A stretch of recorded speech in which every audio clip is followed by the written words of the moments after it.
उत्तर प्रदेश में आज होगी बीजेपी विधायक दल की बैठक। विधायक दल की बैठक में होगा विधायक दल के नेता का चुनाव। शाम 4 बजे लोक भवन में होगी बैठक। बीजेपी के सभी विधायकों को बैठक में मौजूद रहने के दिए गए निर्देश। गृह मंत्री अमित शाह करेंगे बैठक की अध्यक्षता। सह पर्यवेक्षक रघुवर दास भी होंगे बैठक में शामिल। कल होगी योगी आदित्यनाथ की ताजपोशी। 12 बीजेपी शासित राज्यों के मुख्यमंत्रियों और 5 उप मुख्यमंत्रियों को भेजा गया है न्योता। शपथ ग्रहण समारोह में सभी प्रमुख मंदिरों और मठों के संत भी हो रहे हैं शामिल। योग गुरु बाबा रामदेव और कई मशहूर उद्योगपतियों के शामिल होने की भी खबर। योगी की ताजपोशी से पहले मंत्रिमंडल पर फाइनल मुहर। बीजेपी अध्यक्ष जेपी नड्डा के घर पर हुई बैठक। अमित शाह से भी मिले योगी आदित्यनाथ। योगी सरकार 2.0 के लिए बीजेपी ने दिया नया नारा। लिखा, हम निकल पड़े हैं प्रण करके नए भारत का नया यूपी बनाने को। बीजेपी के नए स्लोगन पोस्टर से पार्टी हैं राजधानी लखनऊ की सड़कें। योगी के शपथ ग्रहण में पूरे प्रदेश में आएंगे बीजेपी कार्यकर्ता। प्रधानमंत्री मोदी के गढ़ वाराणसी से 800 कार्यकर्ता होंगे शामिल। उत्तर प्रदेश में राज तिलक के लिए सजने लगी है राजधानी लखनऊ। एयरपोर्ट पर लगने लगे हैं गमले। मोदी और योगी के होर्डिंग से पट गया पूरा शहर। आज से उत्तर प्रदेश बोर्ड की परीक्षाएं। 51 लाख से ज्यादा छात्र दे रहे हैं बोर्ड की परीक्षा।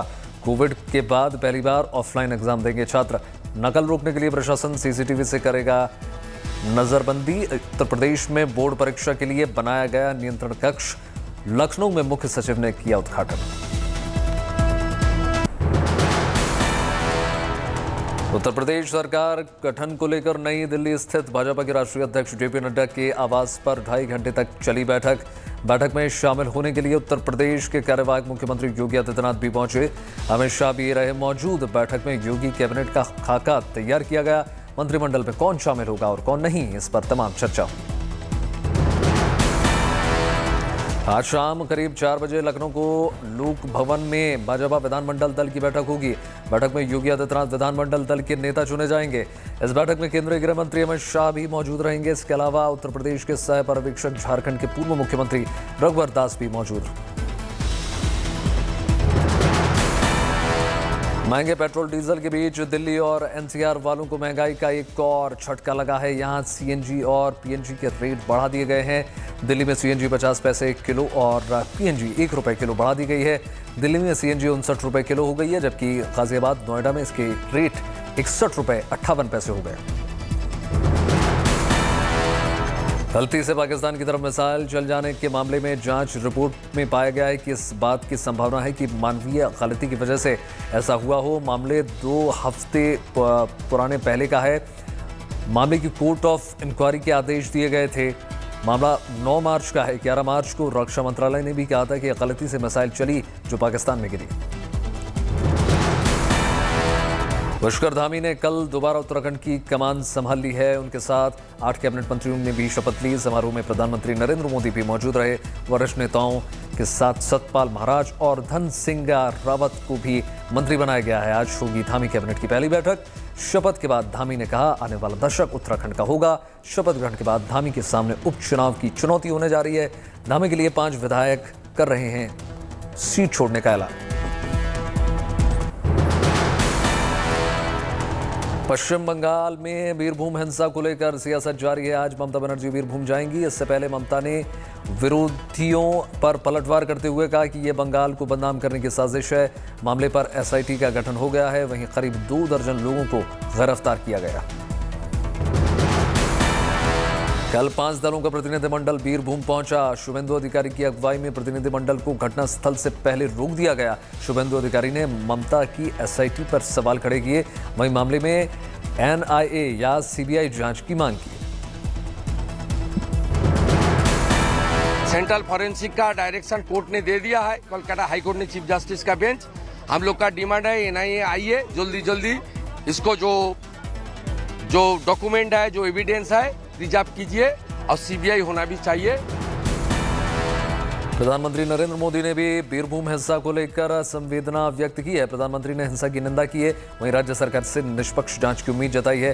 प्रधानमंत्री ने कहा कि अपराधियों को सजा दिलाने के लिए केंद्र सरकार राज्य को हर तरह मदद देने के लिए तैयार। मैं आशा करता हूं कि राज्य सरकार बंगाल की महान धरती पर ऐसा जघन्य पाप करने वालों को जरूर सजा दिलवाएगी। बीरभूम हिंसा पर आज फिर कलकत्ता हाई कोर्ट में सुनवाई होनी है। कलकत्ता हाई कोर्ट ने इस मामले पर खुद हस्तक्षेप किया है। चीफ जस्टिस की खंडपीठ ने आज दोपहर 2 बजे तक राज्य सरकार से रिपोर्ट मांगी है। साथ ही हाई कोर्ट ने जिला जज की मौजूदगी में सीसीटीवी कैमरे लगाने और घटनास्थल की 24 घंटे निगरानी करने का निर्देश दिया है। कोर्ट ने यह आदेश भी दे दिया है कि हिंसा के चश्मदीदों को जिला जज के निर्देश के साथ डीजी और आईजीपी तत्काल सुरक्षा दी जाए। जल्दी देश में कोरोना महामारी के चलते लगाई गई सभी पाबंदियां हटा ली जाएंगी। देश में लगातार कम हो रहे कोरोना मामलों को चलते केंद्रीय गृह मंत्रालय ने यह फैसला किया है। सभी पाबंदियां 31 मार्च 2022 को खत्म हो जाएंगी। हालांकि सार्वजनिक स्थानों पर मास्क पहनना अभी भी जरूरी होगा। बता दें कि कोरोना के चलते सरकार ने 24 मार्च 2020 को देश में पाबंदियां लगाई थी।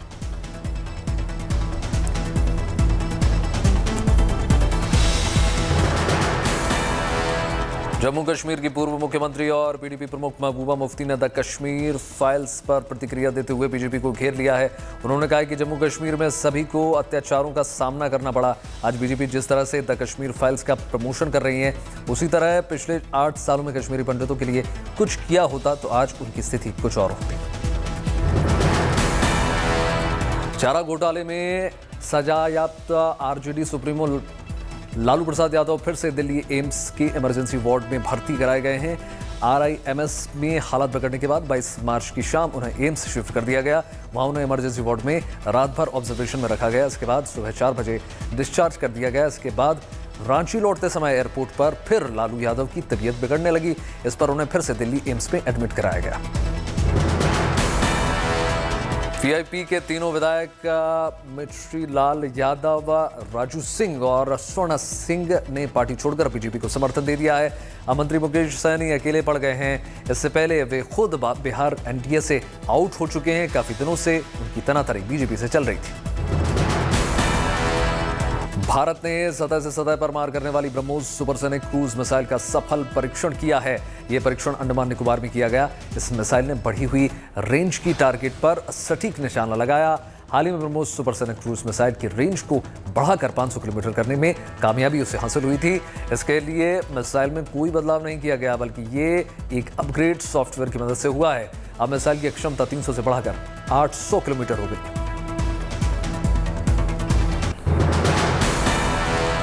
रूस का यूक्रेन पर ताबड़तोड़ हमला लगातार जारी है। रूसी सेना ने उत्तर पश्चिम शहर रिन्वे में हथियार डिपो पर मिसाइल से हमला किया।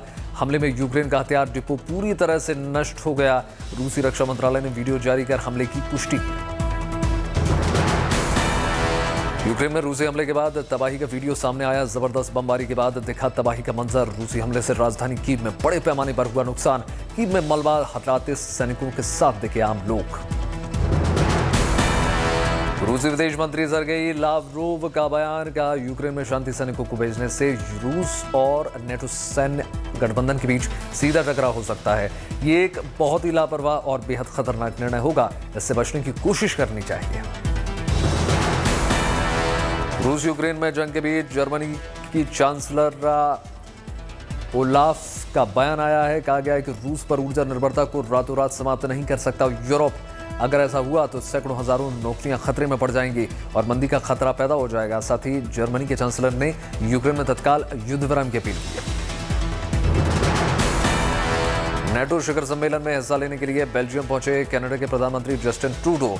इस बैठक में रूस यूक्रेन में चल रहे भीषण जंग से निपटने पर चर्चा होगी, जिसमें अमेरिकी राष्ट्रपति जो बाइडेन समेत कई देशों के राष्ट्राध्यक्ष शामिल होंगे।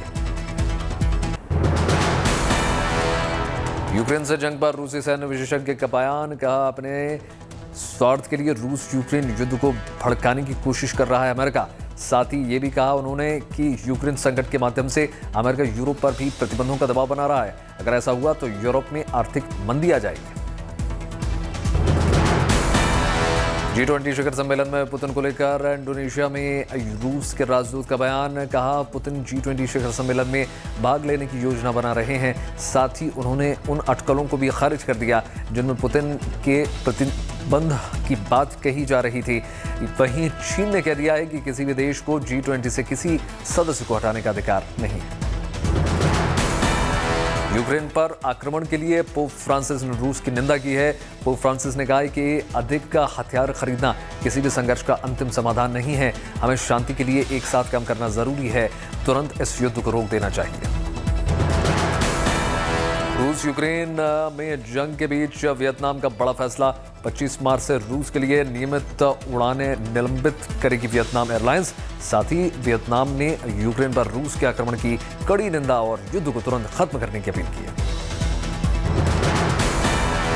जंग के बीच रूस ने अंतरिक्ष में छोड़ा सोयूज रॉकेट। इस रॉकेट पर Z लिखा हुआ है। यूक्रेन भेजे गए कई रूसी सैन्य वाहनों पर भी Z लिखा हुआ होता है। इस अक्षर को प्रतीक के रूप में सबसे पहले यूक्रेन में हमला करने वाले रूसी सेना के टैंकों पर देखा गया था, जिसके बाद ये तेजी से लोकप्रिय हुआ। ये यूक्रेन पर हमले के कट्टर समर्थन के तौर पर देखा जा रहा है।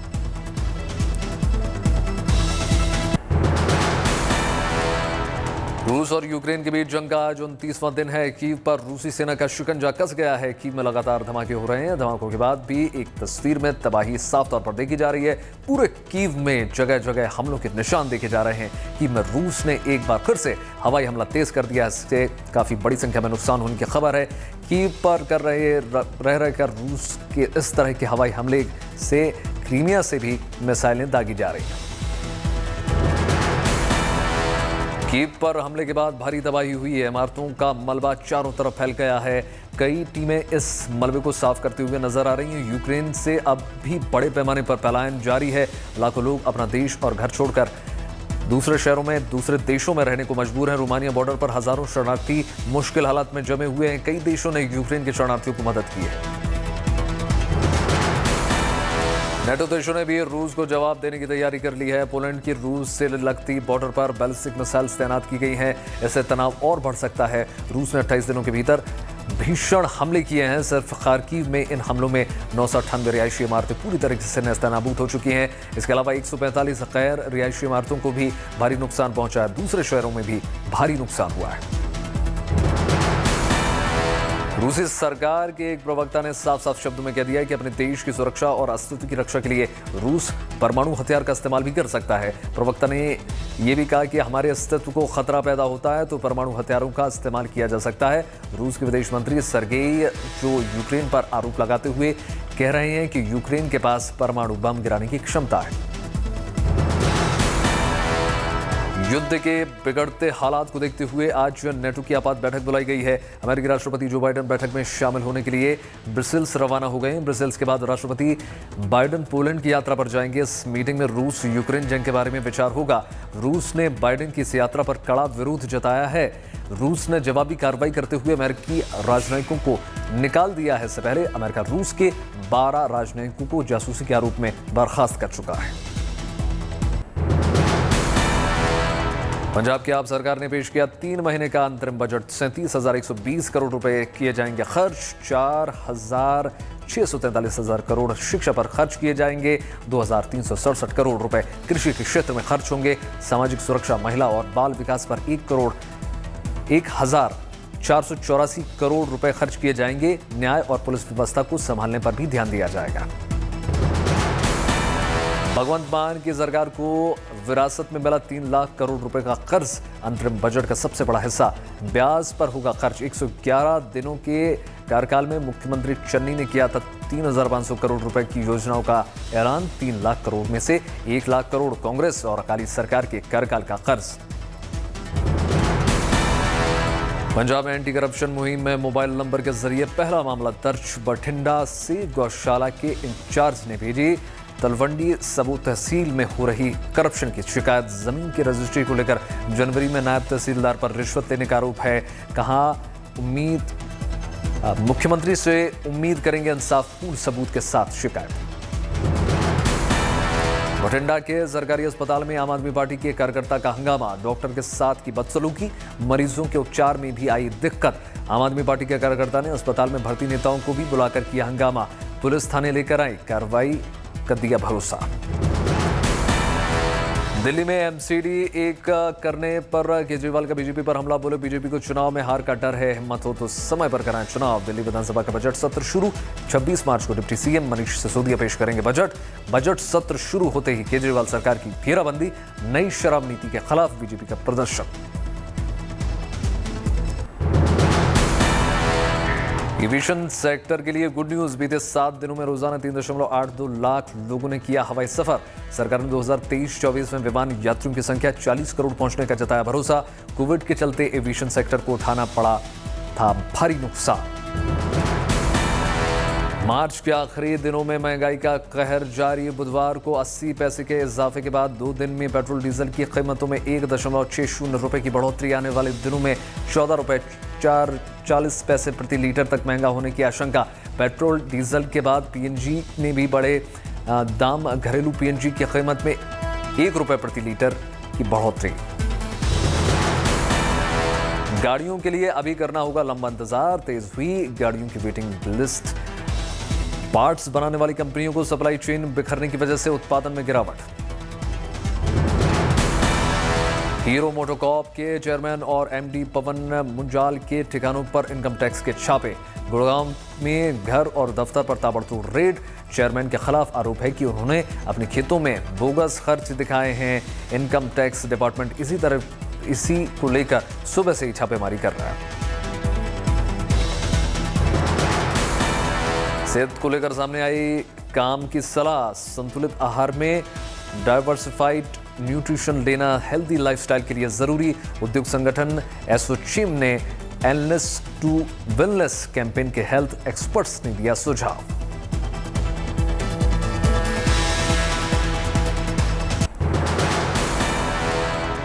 चीन में क्रैश हुए बोइंग विमान का ब्लैक बॉक्स बुधवार को बरामद कर लिया गया है। अधिकारियों के मुताबिक विमान का ब्लैक बॉक्स बेहद क्षतिग्रस्त हालत में मिला है।